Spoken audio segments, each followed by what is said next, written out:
Hello everyone. चलिए start करते हैं आज के रिवीजन सेशन को।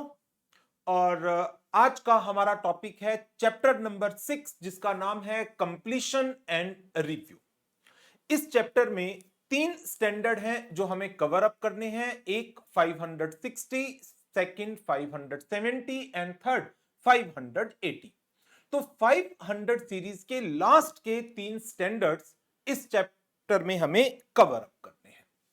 तो स्टार्ट करते हैं सबसे पहले SA 560 सब्सिक्वेंट इवेंट्स के साथ।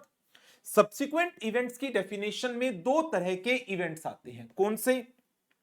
वो इवेंट जो अक्कर हुए हैं between date of financial statement and up to the date of auditor report. और दूसरे subsequent event includes the facts that became known to the auditor after the date of auditor report। जिन facts को हम 2 categories में divide करते हैं, after the date of auditor report but up to issue of financial statement, and second after issue of financial statement. तो subsequent events की 2 category है। पहले हम बात कर लेते हैं ऑडिटर के procedure in relation to event that occur after the balance sheet date but up to the date of auditor report. Auditor के क्या प्रोसीजर रहेंगे?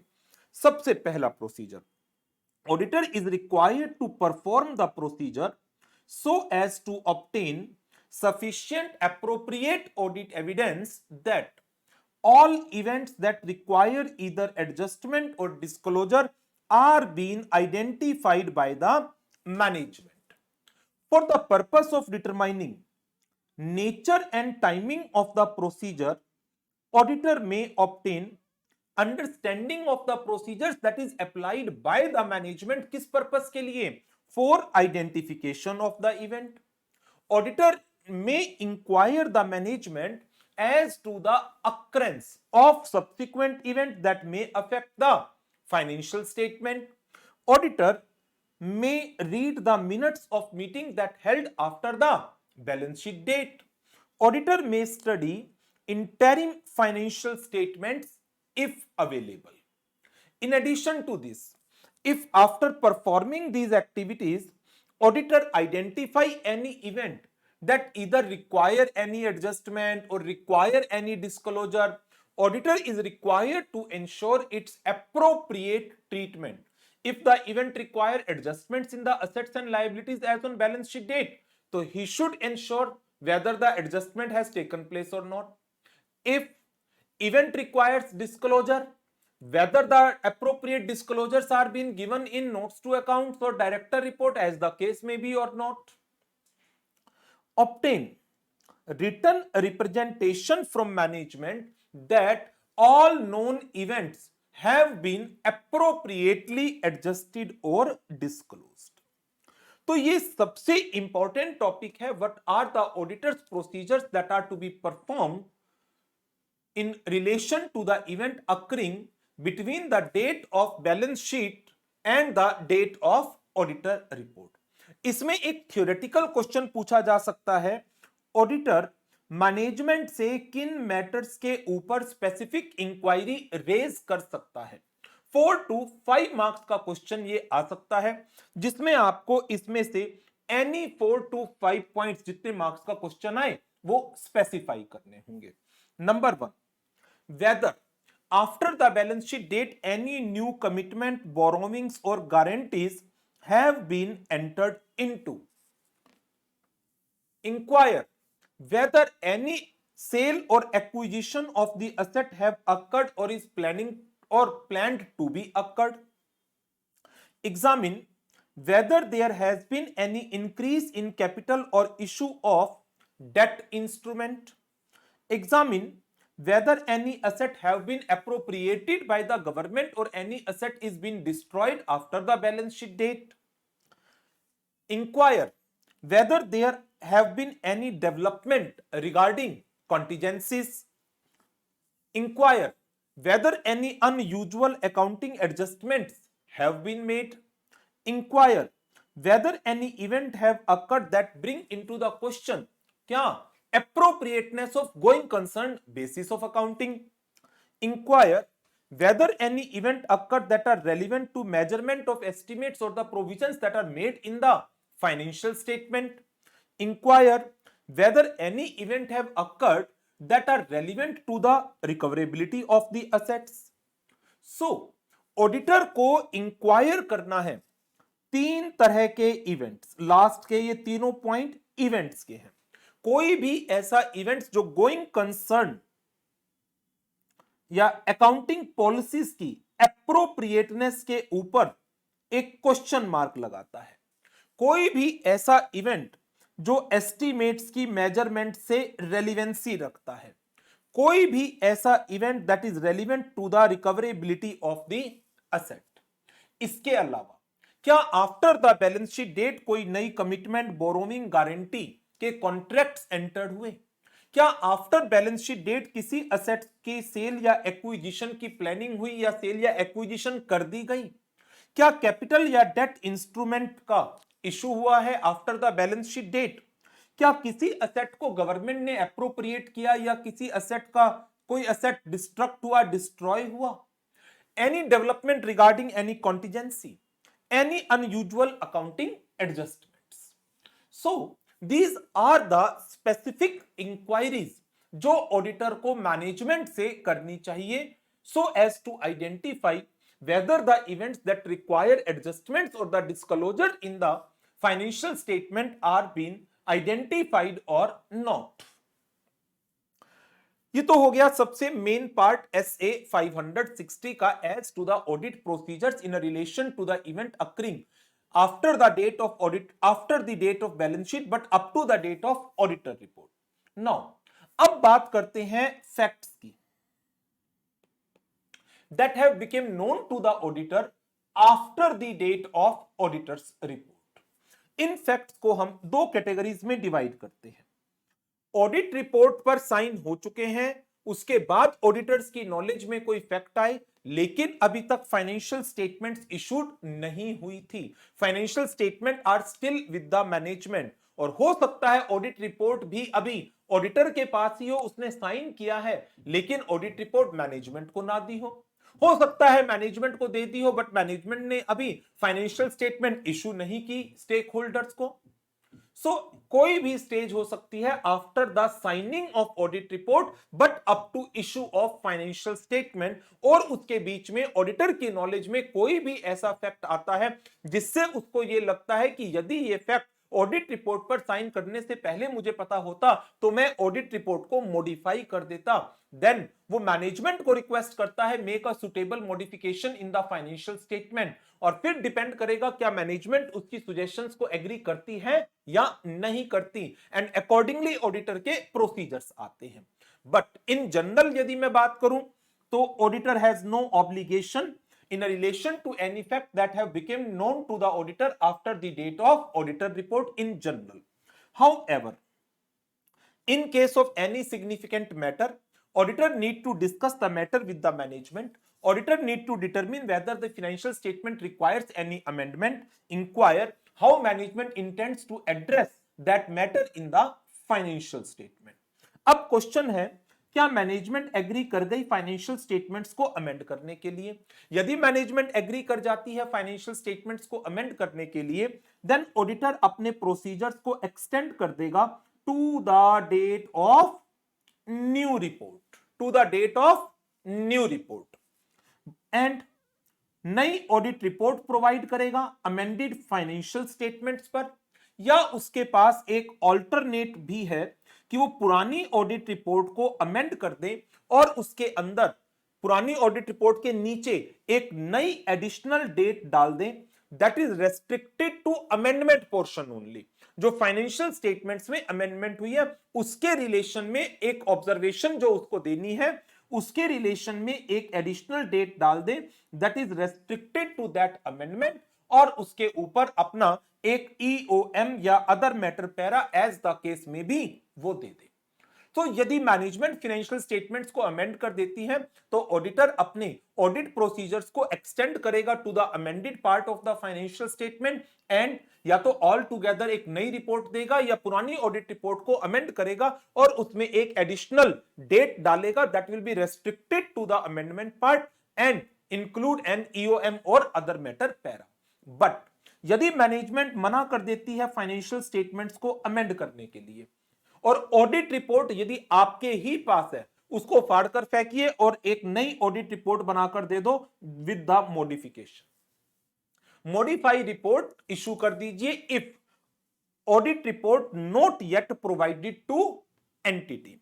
बट यदि रिपोर्ट ऑलरेडी इशू हो चुकी है, मैनेजमेंट और टीसीडब्ल्यूजी को नोटिफाई करो मेरी ऑडिट रिपोर्ट को फाइनेंशियल स्टेटमेंट के साथ इशू करने की कोई जरूरत नहीं है क्योंकि फाइनेंशियल स्टेटमेंट्स में अमेंडमेंट की आवश्यकता है जिसके लिए आपने मुझे रिफ्यूज कर दिया, तो मेरी ऑडिट रिपोर्ट मत भेजिएगा। बट यदि इसके बावजूद मैनेजमेंट ने फाइनेंशियल स्टेटमेंट को इशू कर दिया along with my audit report, take appropriate action to prevent the reliance on auditor report. इसके लिए आप पब्लिक नोटिस दे सकते हैं कि मैं अपनी ऑडिट रिपोर्ट को विड्रॉ कर रहा हूं और यूजर्स को इन्फॉर्म कर रहा हूं कि मेरी ऑडिट रिपोर्ट पर रिलाई ना किया जाए due to certain information that is been received by me after the date of auditor report, जिसके रिलेशन में financial statement require some amendment which are not been made by the management. अब दूसरी situation आ जाती है कि यदि management financial statement को इशू कर चुकी है तो पहली बात तो वही आ गई, आपकी जनरली तो कोई ऑब्लिगेशन नहीं बनती। लेकिन यदि मैटर इतना सिग्निफिकेंट है कि आपको लगता है कि ये मैटर आपकी नॉलेज में पहले आ गया होता डेट ऑफ ऑडिट रिपोर्ट से, तो आप ऑडिट रिपोर्ट को मॉडिफाई करते या फाइनेंशियल स्टेटमेंट्स को अमेंड कराते। Discuss the matter with management, determine whether amendments required in the financial statement, कौन सी अमेंडमेंट रिक्वायरमेंट है, inquire how management intends to address the matter in the financial statement. यदि management financial statement को amend कर देती है then carry out the procedures on amended financial statement, review the steps taken by the management to ensure कि जिन persons को पुरानी financial statements मिली थी they are informed of this situation. अपने ऑडिट प्रोसीजर को एक्सटेंड करिए to the date of new audit report and नई ऑडिट रिपोर्ट प्रोवाइड करिए on the amended financial statement. और जो नई ऑडिट रिपोर्ट आप देंगे उसके अंदर एक ईओएम पैरा दीजिए referring to the note of the financial statement that discuss the reason for the amendments in the financial statements. तो इस तरह से ऑडिटर के प्रोसीजर्स परफॉर्म होते हैं with respect to the subsequent event as per SA 560। चलिए next standard के ऊपर चलते हैं 570, that is going concern. Going concern basis of accounting एक फंडामेंटल अकाउंटिंग अजम्पशन है जिसके कारण जो मैनेजमेंट है वो अपनी फाइनेंशियल स्टेटमेंट्स को गोइंग कंसर्न बेसिस पर बनाती है, considering that we do not have any intention to curtail or shut down any business activity and business will continue forever। तो मैनेजमेंट की जिम्मेदारी है टू असेस क्या entity is able to continue as a going concern. In general purpose financial statements are prepared on a going concern basis unless management intends to liquidate the entity or to cease the operations. In case financial statements are not prepared on going concern basis, the fact need to be appropriately disclosed in the financial statements। ये तो in general management की duties की बात आ गई कि financial statements को बनाते वक्त मैनेजमेंट को किन किन बातों का ध्यान रखना है as to the compliance of fundamental accounting assumption of the going concern basis of accounting. But अब इसके बाद बात आ जाती है ऑडिटर की ड्यूटीज की। ऑडिटर की ड्यूटी है to obtain sufficient appropriate audit evidence about the appropriateness of use of going concern basis of accounting by the management. तो इसके लिए ऑडिटर डिटरमिन करेगा क्या मैनेजमेंट ने entity ability to continue as the going concern की preliminary assessment की है, और इस पर्पस के लिए auditor is required to cover the same period as that used by the management. और इस चीज का ध्यान रखिएगा, that period should not be less than 12 upcoming months. Minimum 12 महीने का पीरियड तो होना ही होना चाहिए। And auditor is also required to consider, क्या मैनेजमेंट ने सारी वो इंफॉर्मेशन जो ऑडिटर की नॉलेज में थी, जिनके साथ ऑडिटर अवेयर था, क्या मैनेजमेंट ने भी उन सारी इंफॉर्मेशन को कंसीडर किया था while assessing the appropriateness of going concern basis of accounting. इन सब एक्टिविटीज को करने के बाद, if auditor identify any event that cast significant doubt on the entity ability to continue as a going concern, तो auditor क्या करेगा? Now auditor is required to perform the additional procedures. Additional procedures क्या हो सकते हैं? Number 1, यदि management ने preliminary assessment of entity ability to continue as a going concern नहीं किया था, make a request to the management to make its assessment. Evaluate management plans for future action, whether outcome of these plan is likely to improve the situation, whether these plans are feasible in the present circumstances, where the management has prepared the cash flow forecast, कि यहां से cash आएगा, यहां cash जाएगा। Evaluate reliability of underlying data that is used to prepare the forecast and determine whether there is adequate support for the assumption जिनके basis पर इस forecast को तैयार किया गया था। In addition to that, auditor is required to consider the additional facts or information that became available since the date on which the management made its assessment, and request WR from the management regarding their plans as to the future action and the feasibility of these plans. So auditor ने इन additional procedures को perform किया, जहां पर उसने management को request की कि आप अपनी प्रिलिमिनरी असेसमेंट करिए as to the entity ability to continue as a going concern. आपके क्या प्लान्स हैं फॉर द फ्यूचर एक्शंस, उन प्लान्स की फिजिबिलिटी क्या है, कैश फ्लो फोरकास्ट की examination, consideration of additional facts and circumstances, obtaining a written representation from the management. इन additional procedures को परफॉर्म करने के बाद यदि ऑडिटर कहता है use of going concern basis of accounting is appropriate, लेकिन एक मटेरियल अनसर्टेनिटी एग्जिस्ट करती है, then auditor need to check क्या इसके एप्रोप्रिएट डिस्क्लोजर फाइनेंशियल स्टेटमेंट्स में दिए गए। यदि इसके एप्रोप्रिएट डिस्क्लोजर फाइनेंशियल स्टेटमेंट्स में दिए गए, then auditor is required to express an unmodified opinion and include a separate section in the audit report, जिसको हम शॉर्ट फॉर्म में MURG भी बोल देते हैं, material uncertainty relating to going concern। किस लिए? So as to draw the attention of the user to note in the financial statement that disclose this particular matter, जिसके कारण material uncertainty exist करती है, and state due to these events or condition material uncertainty exists that may cast significant doubt on the entity ability to continue as going concern, and most important, मेरी opinion इस event के कारण modify नहीं हो रही है।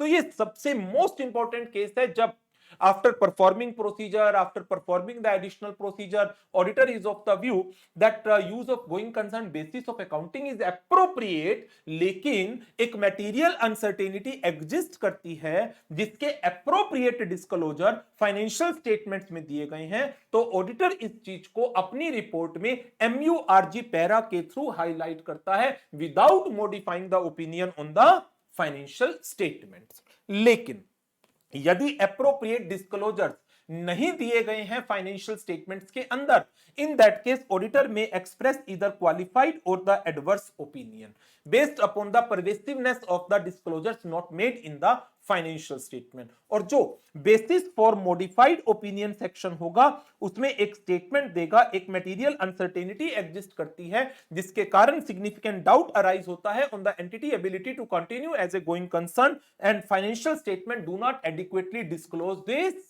Matter.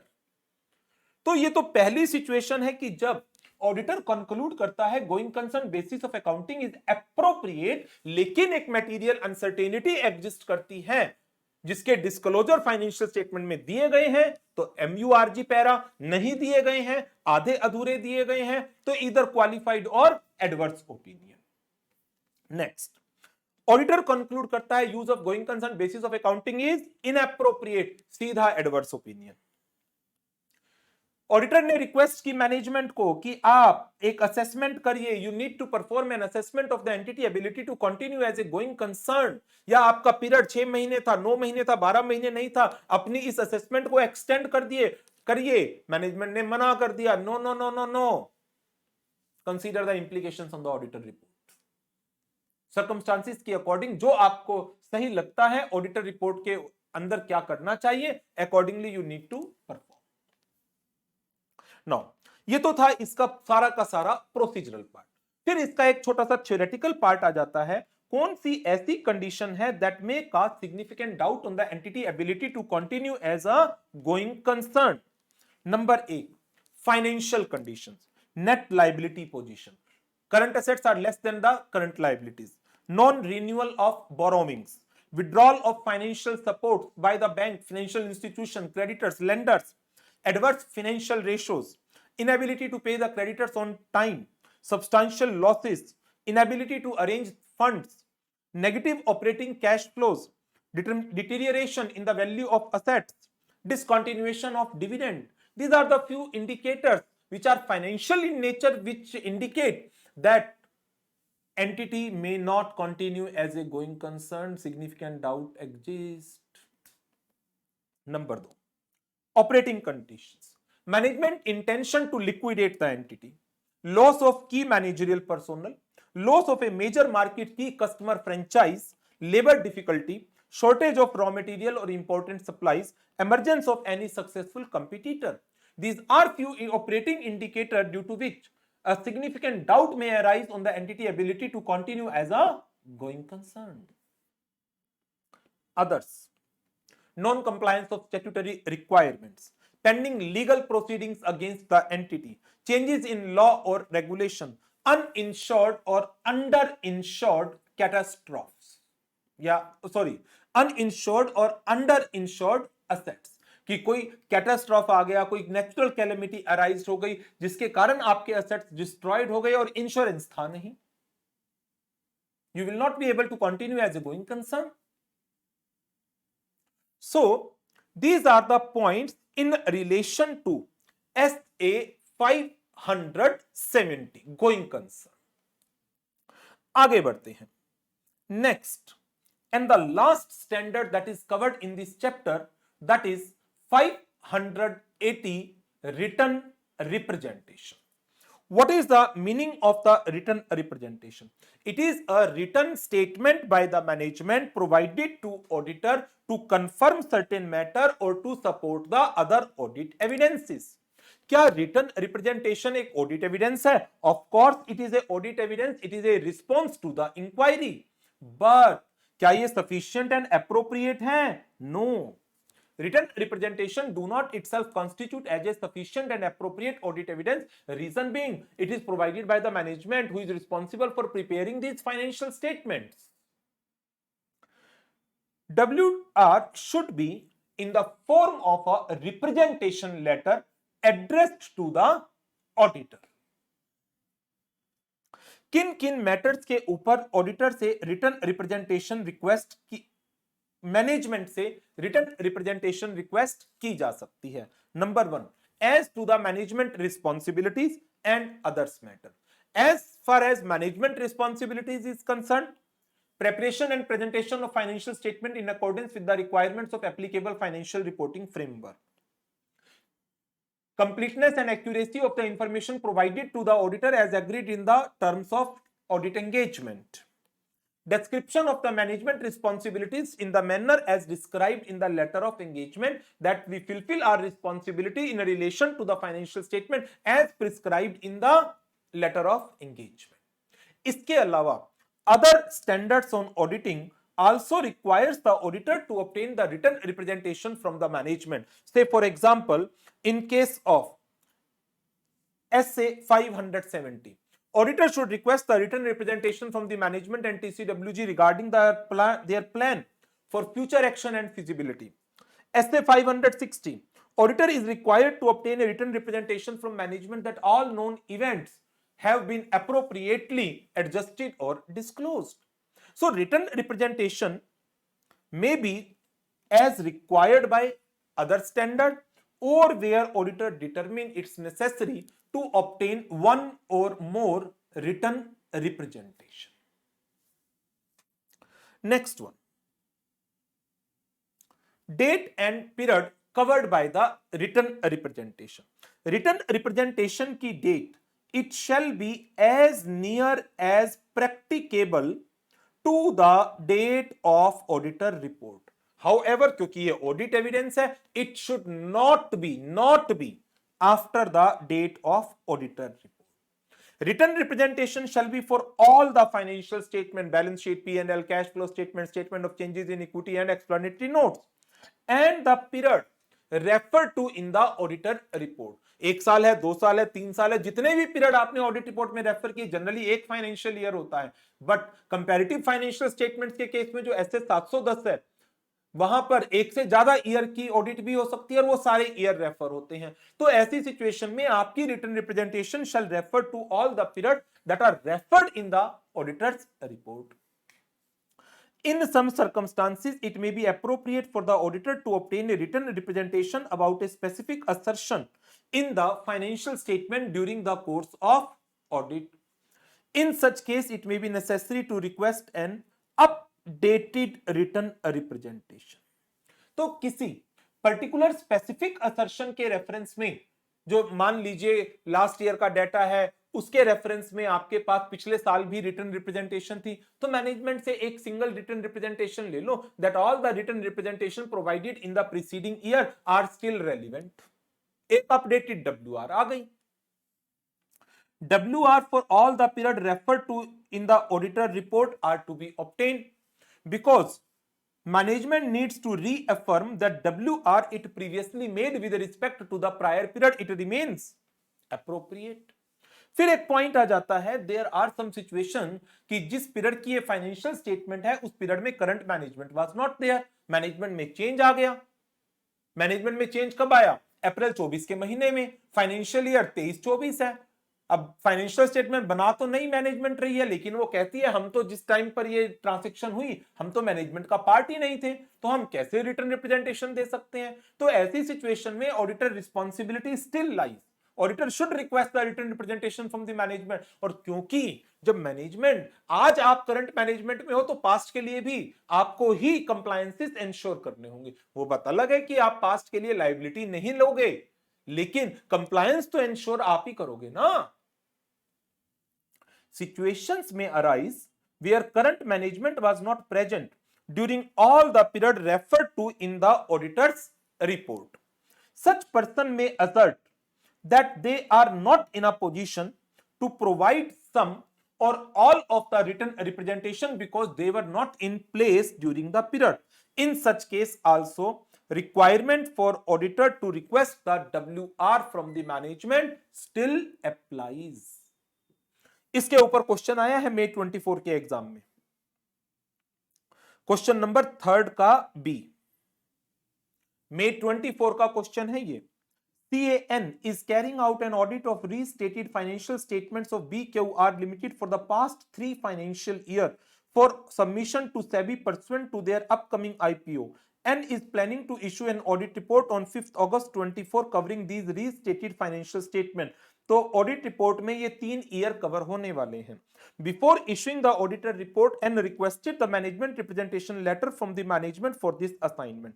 Management of the company provided the management representation letter dated 1st April 24 covering the financial year 23-24 only,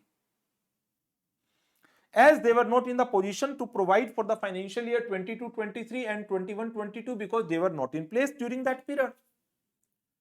How you will deal? तो इसका answer, audit report written representation shall be for all financial statement and the period covered by the audit report. WR should be for all the period. यदि management इस position में नहीं है कि पुराने time पर कि जब वो थे ही नहीं ऑडिट रिपोर्ट दें, requirement to make a request for the written representation still apply. और यदि मैनेजमेंट रिटन रिप्रेजेंटेशन देने से करती है मना, समझाओ, उनके कारण जानो, re-evaluate the reliability and integrity of the management, determine the possible effects on audit opinion, and issue disclaimer of opinion if sufficient doubt persists over the reliability and integrity of management. Reliability of written representation is doubtful. पूरी तरह से गलत नहीं है, doubtful है। Doubtful है तो यदि आपको मैनेजमेंट की कंपिटेंसी एंड इंटीग्रिटी के ऊपर कोई डाउट है, कोई कंसर्न है, determine their effect in the reliability of written representation and other audit evidence in general. बाकी ऑडिट एविडेंस भी तो गलत हो सकते हैं, they might not be the reliable one. If WR consistent with other evidences, perform additional procedure की WR गलत है या अदर एविडेंसेस गलत हैं। If conclude that WR is not reliable, determine audit opinion पर इसका क्या इफेक्ट पड़ने वाला है। इन case of sufficient doubt over the integrity of the management, issue disclaimer of opinion. So ये हमारी स्पेशल सिचुएशन थी कि यदि मैनेजमेंट हमें रिटन रिप्रेजेंटेशन नहीं प्रोवाइड करती या रिटन रिप्रेजेंटेशन प्रोवाइड की गई but it is doubtful. So this is all about this chapter and 3 standards. कौन कौन से? 560, 570 and 580। इस चैप्टर से एक क्वेश्चन May 24 के एग्जाम में आया है और वो था date and period covered by the written representation के ऊपर। So this is all for this session. चीजों को अच्छी तरह से लर्न करिएगा। कॉन्सेप्ट क्लैरिटी बहुत ज्यादा जरूरी है मल्टीपल चॉइस क्वेश्चन को, केस स्टडी बेस्ड क्वेश्चंस को सोल्व करने के लिए। केस स्टडी एमसीक्यू में भी हो सकती है, डिस्क्रिप्टिव क्वेश्चंस में भी हो सकती है। तो जब तक आपके कॉन्सेप्ट क्लियर नहीं होंगे, आप केस स्टडीज को एप्रोप्रिएटली सॉल्व नहीं कर पाएंगे, फैक्ट्स को, सिचुएशन को आइडेंटिफाई नहीं कर पाएंगे। तो जरूरी हो जाता है कि आप कॉन्सेप्ट के साथ साथ क्वेश्चन आंसर्स की, केस स्टडीज की, मल्टीपल चॉइस क्वेश्चंस की जितनी प्रैक्टिस कर सकते हैं करिए। और इस प्रैक्टिस के लिए हमने फॉर नवंबर 24 एग्जाम एमसीक्यू की एक अलग बुक भी रिलीज की है, जिसके अंदर बहुत सारे chapter wise multiple choice question और बहुत सारी केस स्टडीज को भी कवर किया है। तो उससे आप प्रैक्टिस कर सकते हैं और प्रैक्टिस आपके कॉन्सेप्ट्स को डेफिनेटली स्ट्रॉन्ग करेगी और आप एक सिचुएशन को, एक पर्टिकुलर सर्कमस्टांस को जो एग्जाम में क्वेश्चन के अंदर दिए हुए होते हैं उनको प्रॉपर तरीके से एनालाइज कर पाएंगे और उनकी एग्जैक्ट आंसर्स को फाइंड आउट कर पाएंगे। तो इसके साथ इस सेशन को यहीं पर करते हैं ओवर और मुलाकात करेंगे नेक्स्ट सेशन में। Thank you very much, good bye.